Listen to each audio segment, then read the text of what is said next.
Faz muito tempo que eu não faço aqui no canal um top 10 completamente aleatório e eu decidi fazer esse porque não sei, mas vamos falar da A24, essa produtora distribuidora que os cinéfilos tanto amam e que muitos aqui no canal, muitos comentam: a A24 não tem nenhum filme ruim, eles só fazem coisas maravilhosas. Calma, não é assim também. A 24, que é essa produtora que surge como uma distribuidora, né, produtora independente do cinema americano, que passa a valorizar ou tem o discurso de que valoriza muito um cinema autoral, que não influencia nas decisões criativas dos seus diretores.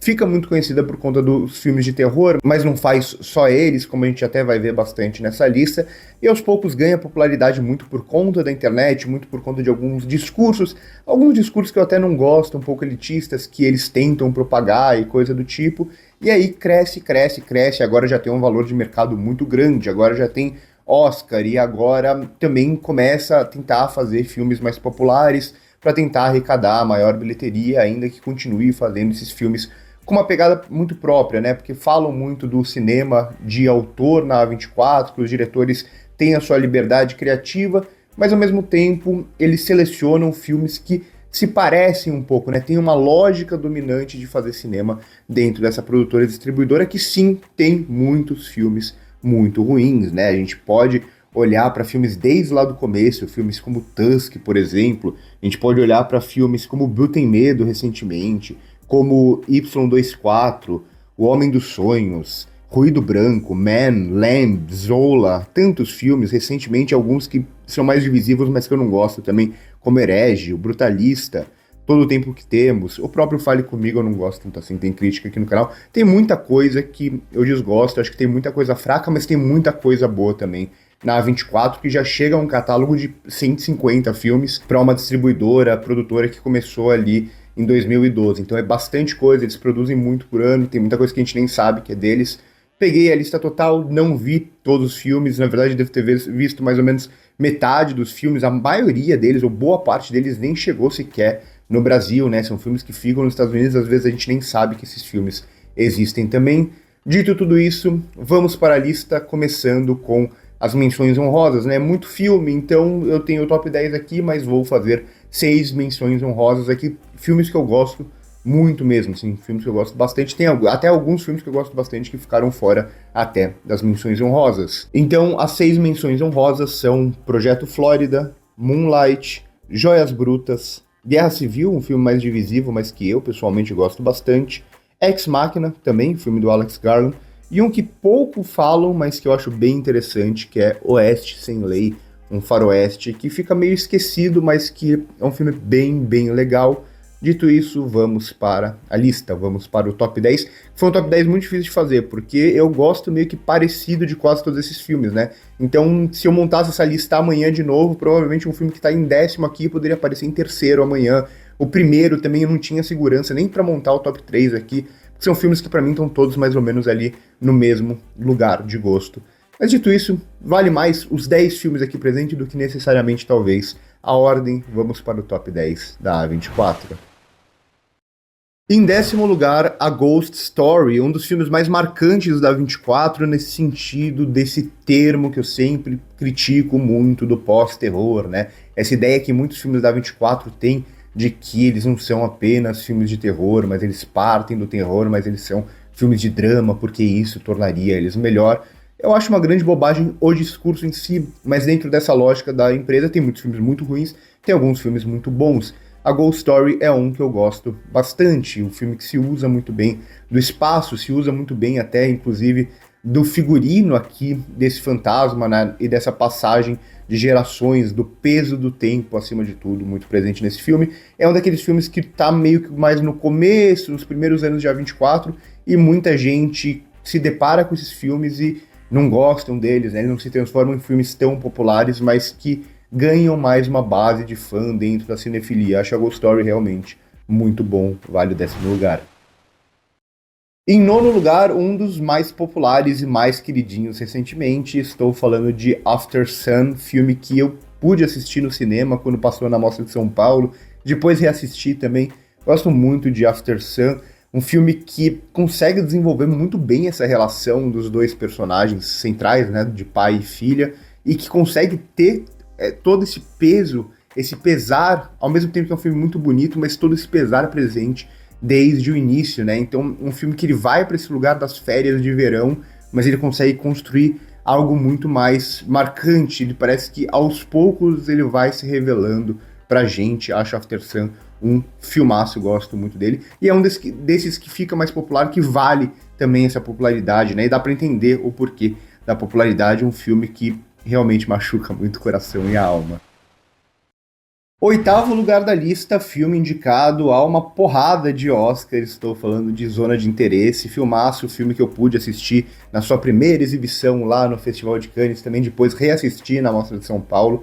Zona de Interesse é um dos filmes mais interessantes, talvez da história, ao retratar essa máquina de guerra, né? Ao retratar o Holocausto, mas não como a gente está acostumado, mas sim a partir de uma perspectiva de quem faz aquilo de uma forma quase mecânica, digamos assim, né? E o filme ele consegue extrair muito dessa lógica, não que os personagens não tenham personalidade, não tenham objetivos, mas a gente vê muito mais o desenvolvimento dessa máquina de guerra, enquanto os horrores a gente só vai escutar ao fundo, a gente vai escutar os gritos e os tiros por trás daquele muro. Então, toda essa vida meio que falsa que vai sendo construída, e o Jonathan Glazer consegue se utilizar muito da fotografia, principalmente das escolhas de enquadramentos para trazer esse sentimento.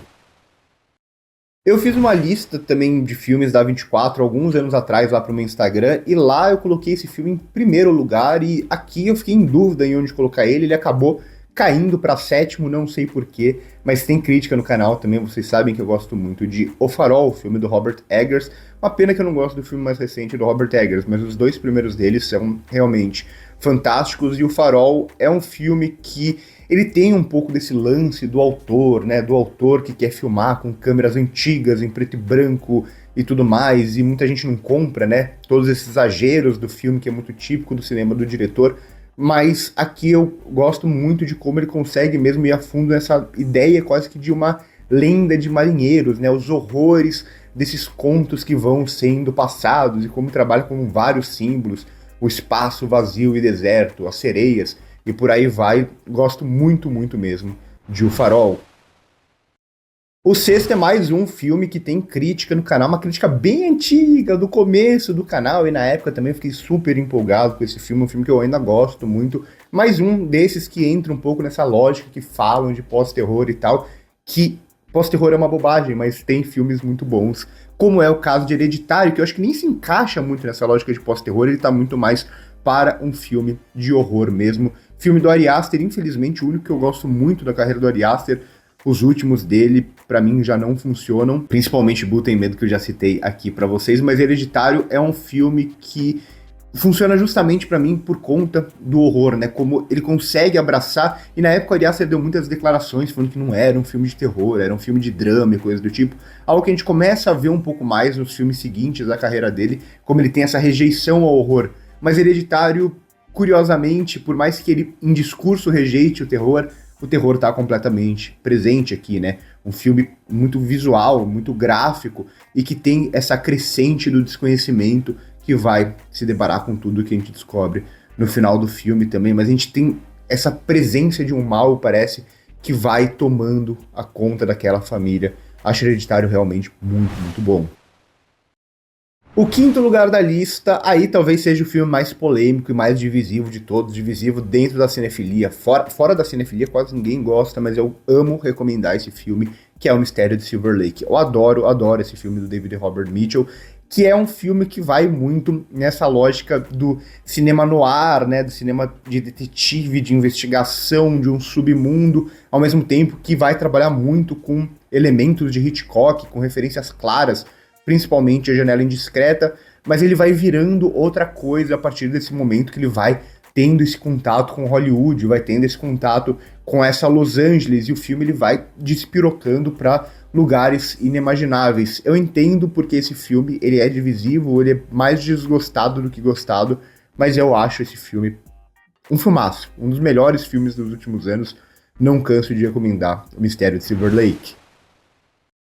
Muita gente colocaria Joias Brutas nessa lista, eu deixei nas menções honrosas, apesar de eu gostar bastante do filme, mas o filme do Safdie para 24 que eu mais gosto, e acho que o meu favorito deles na carreira é O Bom Comportamento. Eu achei esse filme fantástico, fantástico, gosto muito de como ele tem muito desse cinema deles, né, esse cinema que vai deixando, parece que a gente ansioso, e como a câmera marca muito a presença nesse sentido. Um filme que pra mim tem muita referência de Depois de Horas, do Scorsese, né? Esse lance de se passar quase que tudo em uma noite só, e tudo depende meio que de uma urgência muito grande de coisas que vão dando errado pra esses personagens.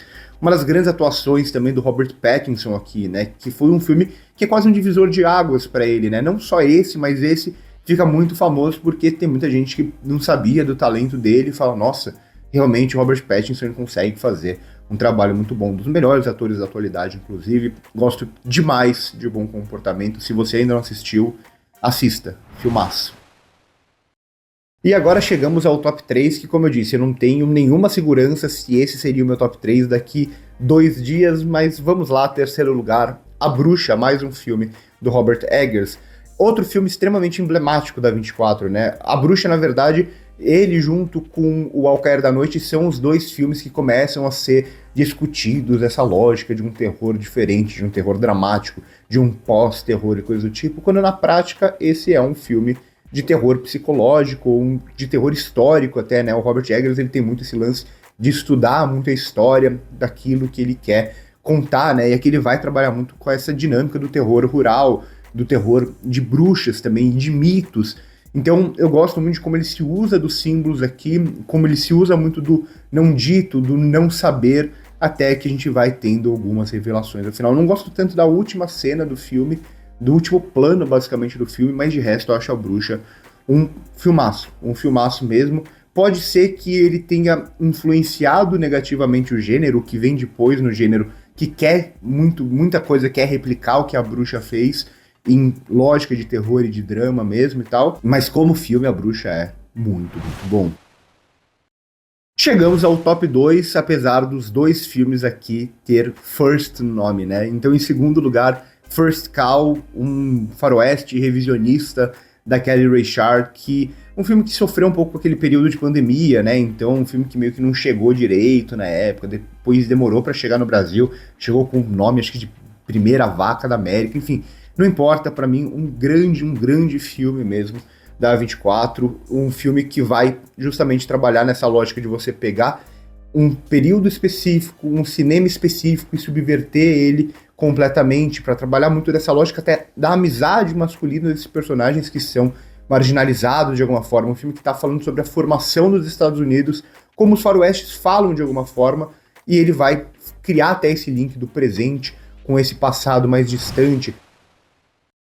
E em primeiro também com o nome First Reformed. Eu gosto muito desse filme, nunca reassisti o First Reformed, outro filme que eu sei que foi bastante divisivo também na época, e o melhor filme provavelmente da carreira do Paul Schrader, né? Um filme que ele tem esse ar meio contemplativo em grande sentido, mas é um filme muito hábil para discutir o presente, ou pelo menos o presente daquele momento, mas que se aplica para o hoje também, de discutir esse presente de uma forma menos escancarada, menos óbvia. Então ele vai estar falando sobre como o mundo se corrói. Ele é um filme ambientalista em muito sentido, né? Ele fala sobre a lógica, inclusive, da igreja nesse cenário, ao mesmo tempo que traz de volta esse protagonista típico do Paul Schrader, que é sempre esse homem cheio de culpa, esse homem buscando intencionalmente ou não algum tipo de redenção. Então ele vai trabalhar com essas figuras mais oníricas para falar sobre tudo isso. Também um belíssimo trabalho aqui do Ethan Hawke, como protagonista, também da Amanda Seyfried. Gosto demais de First Reformer. Não sei se daqui uma semana, como eu disse, seria o meu primeiro lugar da lista, mas certamente ficaria no top 3. Então fecho assim o meu top 10 da A24. Como eu disse, tem muita coisa que eu não assisti. Eu não assisti, por exemplo, Red Rocket, do Sean Baker, que é um filme que muita gente acha o melhor do Sean Baker. Então tem muita coisa da A24 que eu não vi ainda, principalmente esses que não chegaram com uma distribuição no Brasil e acabei deixando passar, mas assisti boa parte dos filmes. Fica aqui o meu top 10, coloque o de vocês, fala o que você concorda ou não comigo e vamos bater um papo, que é para isso que eu faço esses vídeos e isso que é o mais legal. Então por hoje é isso e corta.